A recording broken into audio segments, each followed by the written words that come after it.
Bonjour. La série originale révolutionnaire de HBO, Oz, a non seulement changé la célèbre chaîne de divertissement, mais également toute la portée de la télévision moderne. Voici la série qui a révolutionné les séries, et c'est juste après ça.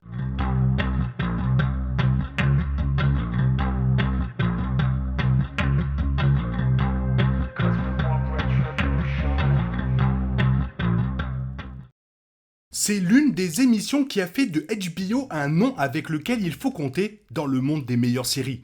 Oz était également une émission tendue et captivante à part entière. Le titre de l'émission est un raccourci pour Oswald State Correctional Facility, la prison fictive à sécurité maximale qui a constitué le décor de l'émission ainsi que le site d'une sorte d'expérience sociale pour contrôler les détenus souvent instables. Contrairement à certains des criminels violents et impénitents de Emerald City, l'aile de la prison où se déroulent la plupart de ces événements, le personnage central est incarcéré pour un incident de conduite en état d'ébriété et il offre la perspective parfaite pour naviguer dans la série à rebondissement. Souvent brutal et graphique, même pour ceux qui n'aimaient pas son style, Oz est une série mémorable et a reçu plusieurs nominations dans plusieurs cérémonies pour son casting diversifié et talentueux. Oz est la meilleure série carcérale.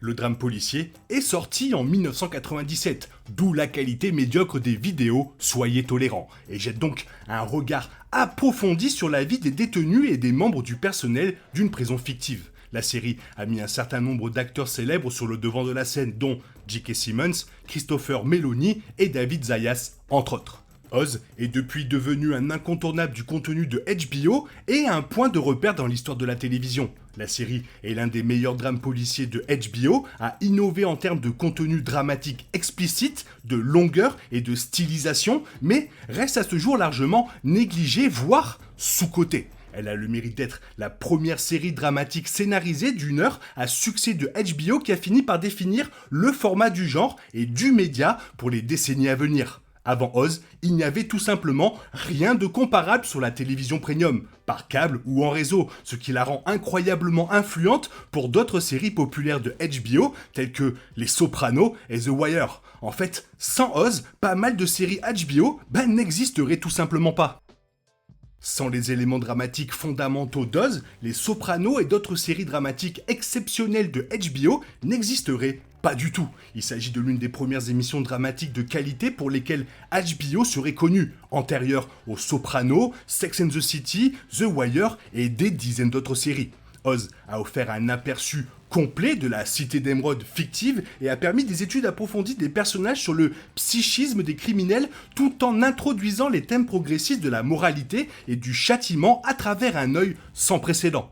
C'est ce type de point de vue unique sur un monde inexploité qui a rendu Oz incroyablement convaincant dès l'épisode 1. Les critiques élogieuses sur la série ont aidé HBO à se distinguer en tant que service payant haut de gamme, consolidant ainsi une base sur laquelle des émissions de premier plan comme Six Feet Under, Game of Thrones et Westworld pouvaient s'appuyer. Oz était la première du genre dans la mesure où elle combinait des éléments brutaux et des personnages peu sympathiques avec une sophistication et une maturité dans son approche créative qui n'avait pas encore été condensée en épisodes télévisés d'une heure. La mise en œuvre d'un casting d'ensemble dépourvu d'un protagoniste héroïque singulier est également une caractéristique majeure qu'Oz a mise au premier plan du petit écran, ce qui a finalement généré suffisamment de confiance dans la nouvelle direction de HBO pour donner le feu vert aux Sopranos. Merci Oz.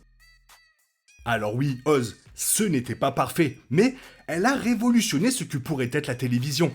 Oz a certes des défauts qui la séparent souvent du prestige des Sopranos ou de The Wire. Cependant, le changement radical qu'elle a provoqué dans les perspectives de la télévision premium est une raison plus que suffisante pour négliger certaines des faiblesses de la série, en termes d'intrigue et de personnages par exemple. Oz a innové avec l'introduction de thèmes LGBTQ+, dans les divertissements scénarisés au format court, ainsi que la quantité de sexe et de nudité autorisée à la télévision. Oz a également créé un nouveau précédent avec des saisons en deux parties, avec 16 épisodes dans la saison 4, avec 2 arcs narratifs distincts. Ceci est similaire à la façon dont les Sopranos et Breaking Bad auraient finalement des saisons finales en 2 parties avant les finales de leur série. L'impact le plus significatif qu'Oz a eu sur la télévision moderne a été son ton, toujours sombre, nihiliste et sans espoir. Ces thèmes s'appliquaient largement à l'état réel du monde fictif de la prison réelle et créaient une nouvelle représentation du réalisme dans le divertissement. Oz a décidé d'aller à contre-courant dans sa transparence implacable et sans vergogne sur les dures réalités qui se déroulent à l'intérieur d'une prison, se nourrissant des tendances voyeuristes naturelles du public moderne qui évite les sujets lourds de la vie quotidienne. Pour la toute première fois, Oz a normalisé son accès aux ombres et au-dessous de la société à la télévision.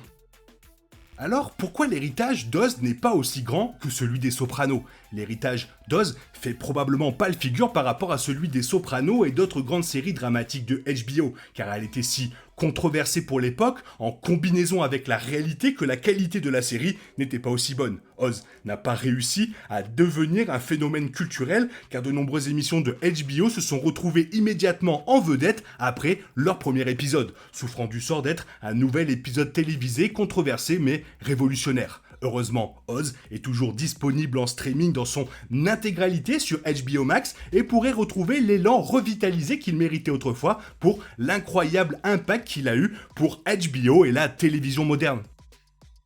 Voilà, c'était un hommage à une énorme série qu'on attendait de voir sur M6 à des heures folles, encore plus folles que le film du dimanche soir, si vous voyez ce que je veux dire. Mais voilà, c'est fait. Toi, dis-moi quelle trace a laissé Oz en toi. Fais-le moi savoir dans la zone commentaire. Sinon, il est temps pour toi de reprendre le cours normal de ta vie. On se retrouve bien sûr demain pour une nouvelle vidéo. Bisous bisous, bye bye.